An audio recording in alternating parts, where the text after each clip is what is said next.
So many of us are trapped in this cycle, right? We are trading our time, literally the most precious thing we have, for money. And the thing is, you can never get that time back. After working for a bunch of different corporations, I've seen just how much inefficiency exists in these organizations. And inefficiency, it always costs us the same thing, our time. Whether we are doing valuable work that just takes way longer than it should, or doing completely meaningless work that still has to get done, either way, we are wasting our time. What we are really trading for all that inefficiency and obedience is our life. Why do we have to work then? Well, it's to gain money. So I just wanted to sit here and talk with you guys about what money actually is. Money is supposed to tell us how much our time, resources, and materials are worth based on what people need. The rarer something is, or the more people want it, the more valuable it becomes. And we put a price on people's work based on their time and skills. But here's what it gets really confusing. We think we're just selling our service, but we're actually selling our service and our time. Service without time, the service doesn't exist. So time is literally the foundation of everything. And ironically, time is actually more valuable than the service itself. No matter what skills you have, time is impossible to price because you literally cannot buy it. When we pay to make life faster or easier, we're just saving time. We're never adding more. And not even billionaires can buy time. They just save their time by using other people's time. So everyone's time is invaluable, so precious that it's basically impossible to put a price on it. A lot of us don't realize that our precious, invaluable time has been spent saving someone else's time. And because time is intangible, we fall into this trap of feeling fulfilled by touching something tangible, like money. So you might be thinking, but wait, we use our time to gain money, and money makes life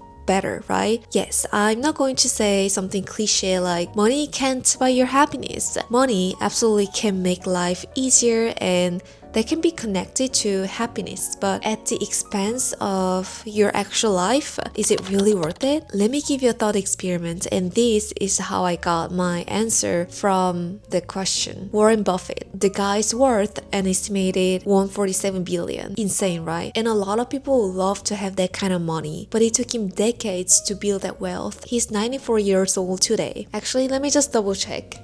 Oh, okay. In fact, he's 95 years old. Now imagine you trade places with him, but here's the catch. Nothing's free. You have to trade your time, your life. So say if you're 35 years old and you wake up tomorrow as a 95 years old with 147 billion in your bank account. Would you actually do it? When you really think about time like that and make it measurable, you realize it's something you don't want to exchange for money, not even for 147 billion. I was stuck in the trap for a long time too. It wasn't until I started questioning the actual value of the work I was doing that I realized, oh man, I'm basically serving my life for someone else. At first, I really took pride in what I was doing, but the more I worked, especially in this corporate environment, the more I had to compromise what I actually believed in. I became exhausted by office politics, the constant power struggles, egos, unspoken hierarchies, and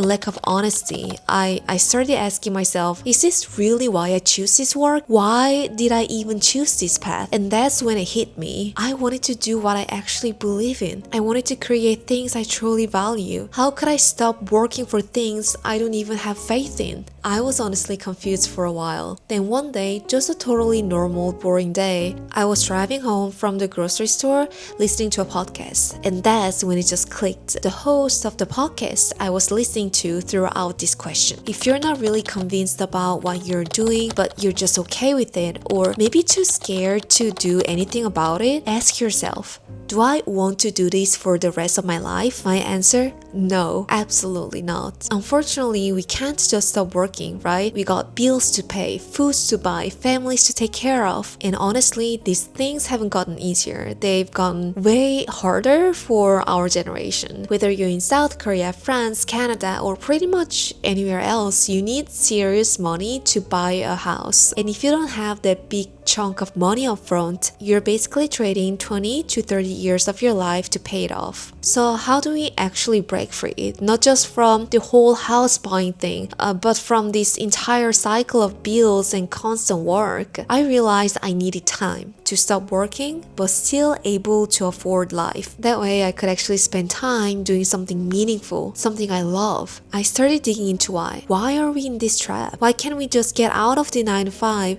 even when we know we're stuck? Why can't we break this chain? The problem? I don't have enough time. Okay. Why? Because I have to work. Why? Because I need to afford myself. Why? Because I need money. Why? Because if I don't work, I won't have money. Why? Because nothing happens when I don't work.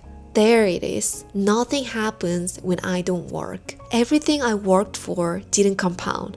It just built someone else's wealth, not mine. That was a real issue that I was facing and the billions of people are facing. So if I flip this around, if something could happen, even if I don't work, then I would have money even without working.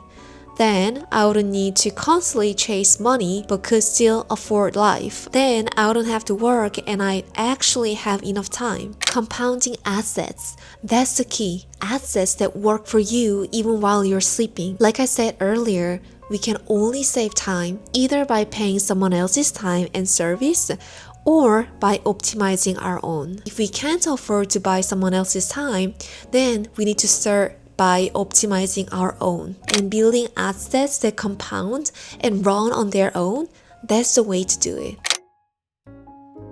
I've learned that compounding is almost like this physics effect that you can actually apply to your life. That's why I really believe in this. It's not just about talent, not just about luck, but about taking constant, intentional action. Right now, most of us are working these 9 to 5 jobs where the work just doesn't compound. It vanishes. You're stuck in the cycle forever because nothing's building up. The only thing that compounds in this case is your experience and skills, which you'll need anyway at your next job because you don't have any actual materials that compound it. But if your work compounds, whether it's slow or fast, you're opening the door to freedom. All your hard work, your time, the efforts you put in, it exists even after you clock out for the day. So I started looking at my work totally differently. Does what I'm doing right now actually compound? If it does compound, in what way?